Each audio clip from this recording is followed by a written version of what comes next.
एक ऐसी trading opportunity जहां पे गिरते हुए मार्केट में भी हमें ट्रेड करने का और साथ ही साथ प्रॉफिट कमाने का मौका मिल सकता है। देखेंगे हम लोग आज के वीडियो में। वेलकम टू इन्वेस्टोग्राफर, मेरा नाम है अंकित एंड वीडियो शुरू करने से पहले जल्दी से लाइक का बटन दबा दो।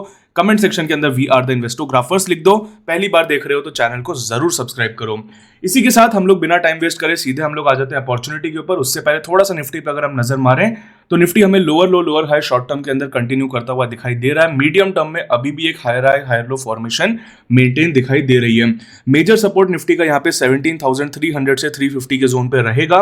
ये एरिया अगर हमें क्रॉस होता हुआ दिखता है नीचे की साइड तो ऐसे में निफ्टी ओपन हो जाएगा 16,700 से 17,000 के जोन के लिए। तो ये शॉर्ट में निफ्टी का अपडेट हो गया। सीधा हम लोग चलते हैं बिना टाइम वेस्ट करते हुए उस अपॉर्चुनिटी के अंदर जो मुझे इस टाइम पे दिख रही है। वैसे हम लोग चैनल पे जनरली स्टॉक्स के अंदर स्विंग ट्रेडिंग और लॉन्ग टर्म इन्वेस्टमेंट की बात करते हैं, बट मुझे गिरते हुए मार्केट के अंदर एक काफी बढ़िया अपॉर्चुनिटी दिख रही थी, जो एक बढ़िया ट्रेडिंग अपॉर्चुनिटी हमें वीक मार्केट में भी बनती हुई दिखाई दे सकती है। और वो है यूएसडी आईएनआर का चार्ट पैटर्न। अगर हम लोग देखें, अब जो लोग सोच रहे होंगे कि यार यूएसडी आईएनआर में ट्रेड कैसे करते हैं, हमें इसके लिए अलग अकाउंट खोलना होगा क्या, तो उसका प्रोसीजर मैं आपको बताऊंगा। उसके लिए कोई अलग अकाउंट नहीं खोलना है। यूएसडी आईएनआर के सबसे पहले अगर हम चार्ट पैटर्न को यहाँ पे डिस्कस कर लें तो आप देख सकते हो कि बहुत ही क्लियरली बहुत ही एक स्ट्रॉन्ग मोमेंटम हमें यूएसडी आईएनआर में लगभग पिछले एक साल में देखने को मिला। और उस मोमेंटम के बाद हमें लास्ट ईयर अक्टूबर एंड से यूएसडी आईएनआर एक कंसोलिडेशन या एक फ्लैग टाइप पैटर्न में आप कह सकते हो, या जिसको मैं कई बार लाइव सेशन में एक्सप्लेन कर चुका हूं, VCP pattern, volatility contraction pattern में जाता हुआ दिखाई दिया है। वीसीपी पैटर्न बेसिकली हमें क्या बताता है कि आपकी वॉलेटिलिटी कॉन्ट्रैक्ट हो रही हो और अगर अप ट्रेंड होता है तो वहां पे ब्रेकआउट के चांसेस आपको बहुत अच्छे मिलते हैं। कैसे?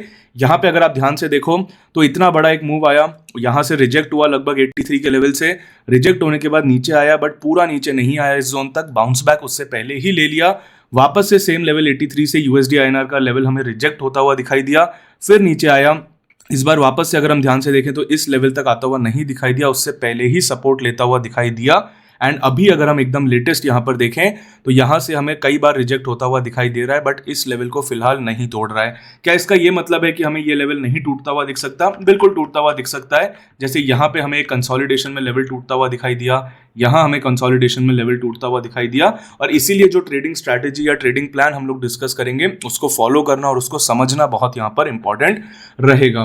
फिलहाल के लिए 83 का लेवल अगर आप क्लोजिंग बेसिस पर देखो तो 83 के ऊपर हमें यूएसडी आईएनआर ने फिलहाल क्लोजिंग नहीं दी है। यहां पर अब चार्ट पैटर्न में क्या हमें किस तरीके से एक्शन लेना होता है उसको अगर हम समझें तो लोअर साइड से सबसे पहले हम देख सकते हैं हमें एक ट्रेंड लाइन यहां पर बनती हुई दिखाई देगी। अगर हम प्रीवियस दो लोज को यहां पे कनेक्ट करेंगे, और इसको बेसिकली असेंडिंग ट्रायंगल पैटर्न भी बोलते हैं। असेंडिंग ट्रायंगल और वॉलेटिलिटी कॉन्ट्रैक्शन लगभग सिमिलर ही टर्म्स यहां पर होते हैं। इसी के साथ अगर हम बात करें तो इस लेवल से लगभग 82.3 के लेवल से अगर हमें ये रिजेक्ट होता हुआ दिखता है, यानी 82 रुपीज 30 पैसे से डॉलर हमें नीचे आता हुआ दिखाई देता है, तो वो सबसे पहली बात तो निफ्टी के लिए और इंडियन मार्केट्स के लिए एक बहुत अच्छी चीज होगी, क्योंकि जब डॉलर का प्राइस गिरता है तो इंडियन मार्केट्स वहां पे अट्रैक्टिव हो जाते हैं फॉरेन इन्वेस्टर्स के लिए।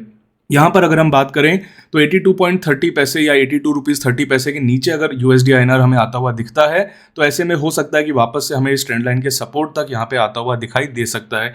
वहीं पर अगर आने वाले दिनों में हमें 83 लेवल का ब्रेकआउट क्लोजिंग बेसिस पर मिलता है, वहां हमें सस्टेन करता हुआ दिखाई देता है, तो यहां पे एक नए अप ट्रेंड की शुरुआत हो सकती है, जो कहीं ना कहीं निफ्टी के लिए या इंडियन मार्केट्स के लिए एक बुरी बात हो सकती है। उसका सिंपल सा लॉजिक अगर मैं आपको समझाऊं तो भले ही अगर इंडियन स्टॉक का प्राइस ना गिरे, पर अगर डॉलर का प्राइस ऊपर जाएगा तो जो फॉरेन इन्वेस्टर्स हैं जो अपने प्रॉफिट और लॉस को डॉलर के टर्म्स में देखते हैं, तो उनको अगर स्टॉक का उनका प्राइस नहीं भी गिर रहा है, उनका 100 रुपए का स्टॉक 100 का भी रह रहा है, पर डॉलर अगर ऊपर जा रहा है तो उनको डॉलर के टर्म्स में लॉस वहां पे होने लगता है। और इसीलिए हमने देखा कि पिछले अगर देखो आप लगभग एक साल के अंदर एफआईआईज ने काफी सेलिंग भी करी है। उसका रीजन भी है कि डॉलर हमें काफी ऊपर जाता हुआ दिखाई दिया, और जब एफआईआई सेल करते हैं यानी वो अपने रुपीज वाले स्टॉक्स को सेल करके डॉलर्स वापस लेकर के जा रहे हैं अपने घर, तो वहां पे फिर डॉलर का प्राइस और ज्यादा उस रीजन से भी बढ़ जाता है। तो यहां पर हमें क्या करना है अगर हमें इसके अंदर ट्रेड लेना है तो बेसिकली अगर 83 रुपीज के जोन से हमें फिलहाल जो चार्ट पैटर्न बन रहा है इसी के अंदर अगर हमें 83 का ब्रेकआउट मिल जाता है, सस्टेन करता हुआ दिखता है वहां पे, तो धीरे धीरे हम अपनी वहां पे पोजीशन बिल्डअप कर सकते हैं। स्टॉप लॉस या सपोर्ट हम वहां पे लगभग 82 रुपीज 30 पैसे के आसपास रख सकते हैं क्लोजिंग बेसिस पर। वहीं पर अगर हम बात करें कि यहीं से बिना ब्रेकआउट के रिजेक्ट हो जाता है तो हम लोग सिंपली वेट एंड वॉच कर सकते हैं। सपोर्ट एरिया तक अगर आता है और वहां से हर बार की तरह इस तरह से बाउंस बैक लेता है तो वहां पे हमने अपनी थोड़ी बहुत पोजीशंस को इनिशियल ऐड करने के लिए देख सकते हैं। बट यहाँ पे जो एक बड़ी रैली है पोजिशनल बेसिस पर बड़ी रैली, वो हमें 83 के लेवल्स के ऊपर ही देखने को मिलेगी। अब काफ़ी लोगों को यह कन्फ्यूजन होगा कि डॉलर में ट्रेड किस तरीके से किया जाता है, डॉलर्स के अंदर पोजीशन कैसे बनाई जाती है। तो मैं आपको सिंपली बता दूं कि जो भी आपका डीमैट अकाउंट है, एनएसई और बीएसई के अंदर आपको यूएसडी आईएनआर के भी कॉन्ट्रैक्ट मिलते हैं फ्यूचर्स के अंदर। तो बेसिकली जो आपके कॉन्ट्रैक्ट होते हैं वो कुछ इस तरह से होते हैं, आपको यूएसडी आईएनआर लिखना है, आगे मंथ लिखना है, फरवरी, मार्च, अप्रैल, इस तरीके से, और वो कॉन्ट्रैक्ट आप बाय कर सकते हो। कॉन्ट्रैक्ट किस क्वांटिटी के होते हैं, तो बेसिकली आप अगर एक ऑर्डर डालते हो, यानी एक क्वांटिटी का ऑर्डर डालते हो, तो उसका मतलब होता है कि आप $1000 वहां पर बाय कर रहे हो। एक कॉन्ट्रैक्ट या एक लॉट का वहां पे मतलब होता है कि आप $1000 वहां पर बाय कर रहे हो। तो इसको अगर हम यहाँ पर समझने की कोशिश करें, तो अगर यूएसडी आईएनआर ₹1 ऊपर जाता है तो आपका ₹1000 का फायदा होगा, ₹1 नीचे आता है तो आपका ₹1000 का लॉस होगा। अब ये सुनने में तो काफ़ी बड़ा और काफ़ी रिस्की लगेगा कि यार अगर डॉलर ₹1 ऊपर चला गया तो हमारा ₹1000 का प्रॉफिट या लॉस होगा, मतलब 1000 मल्टीपल में हमारा मूवमेंट होगा। बट आपको साथ में ये भी समझना है कि ये कोई स्टॉक नहीं है, ये कोई क्रिप्टो नहीं है, ये बेसिकली डॉलर है।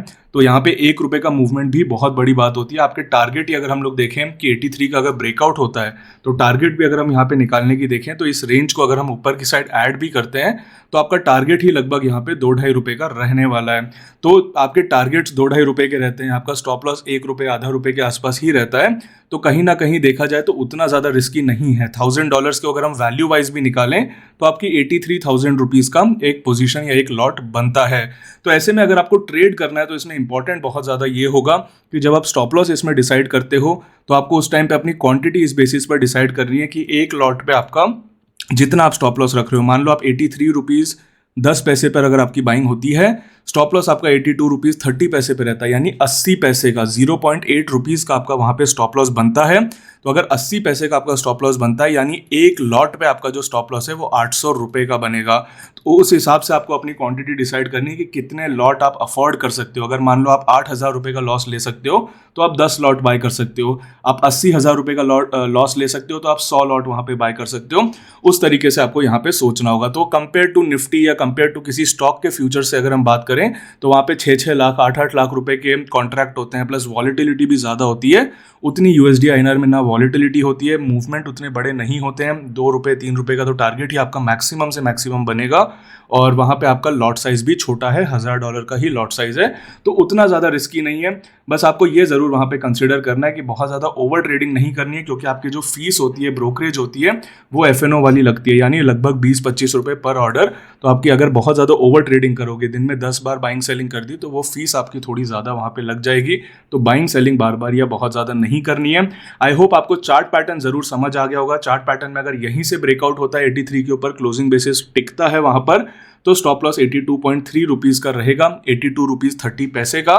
टारगेट आपको 85 से ₹86 के जोन में मिलेगा। 85 इसलिए इंपॉर्टेंट है क्योंकि मेजर साइकोलॉजिकल लेवल भी रहेगा ₹85 का। स्टॉप लॉस आप 82.3 पे रख सकते हो। वहीं पे अगर यहीं से गिरना स्टार्ट हो जाता है यूएसडी आईएनआर, तो आपका लगभग ये 81 से ₹82 तक आ सकता है। वहां से बाउंस बैक लेता है, वहां बाइंग के लिए सोचा जा सकता है। अब क्यों मैंने इस वीडियो का टाइटल और थंबनेल आपने देखा होगा तो इस तरह से प्रेजेंट किया कि क्रैश में आपको बाइंग की अपॉर्चुनिटी मिल सकती है। तो इसका सिंपल सा रीजन है कि निफ्टी यहाँ पे अगर बहुत ज्यादा करेक्ट होता है तो उसका कई बार मेजर रीजन होता है, या कई बार हमने उसका कोरिलेशन भी देखा है कि जब निफ्टी अंडर परफॉर्म करता है या निफ्टी अच्छा परफॉर्म नहीं करता, तो वहां पे डॉलर उस टाइम पे शॉर्ट टर्म में अच्छा परफॉर्म कर रहा होता है। यहाँ पे अगर डॉलर में मेजर ब्रेकआउट आता है, एफआईआईज अगर बहुत ज्यादा सेलिंग करते हैं, तो शायद निफ्टी उस टाइम पे परफॉर्म ना करे, पर डॉलर में आपको एक ट्रेडिंग की अपॉर्चुनिटी मिल सकती है। जल्दी से मुझे कमेंट सेक्शन में बताओ कि आपको वीडियो पसंद आई।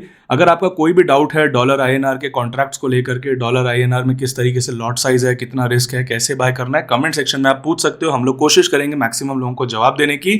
साथ ही साथ मुझे बताओ कि आज और कल हम लोगों ने जो नए वीडियोस तरीके के ट्राई किए हैं, सैटरडे को हम लोगों ने शॉर्टिंग वाले स्टॉक्स को शेयर किया, आज डॉलर आईएनआर का चार्ट मैंने आपके साथ ट्रेडिंग अपॉर्चुनिटी शेयर करी। तो इस पर भी मुझे बताओ कि आपको नई अप्रोच अच्छी लग रही है क्या। हमें अलग अलग तरीके के ट्रेड्स जो हम लोग थोड़ा सोचते हैं कि रिस्की होते हैं, but as a learning purpose, as a आपको नई चीज़ें दिखाएं मार्केट में किस तरीके से ट्रेड किया जाता है, तो क्या आपको ये चीज़ें पसंद आ रही है, तो इसका भी कमेंट सेक्शन में जल्दी से रिव्यू दो। लाइक का बटन नहीं दबाया तो जल्दी से दबाओ, चैनल को सब्सक्राइब करो। बिग बुल्स क्लब में आज हमारा एक बहुत ही इंपॉर्टेंट सेशन होने वाला है, जिसमें आने वाले महीनों में लॉन्ग टर्म इन्वेस्टमेंट किन स्टॉक्स में, किन लेवल्स पर, किन सेक्टर्स में करना है, उसका डिस्कशन होगा। तो बिग बुल्स क्लब ज्वाइन नहीं किया है तो जल्दी से जाके ज्वाइन करो, और 1 ईयर के प्लान पे आपको काफ़ी बढ़िया डिस्काउंट भी वहां पर मिल रहा है। आज के लिए इतना ही था, फिर मिलेंगे, तब तक के लिए थैंक यू।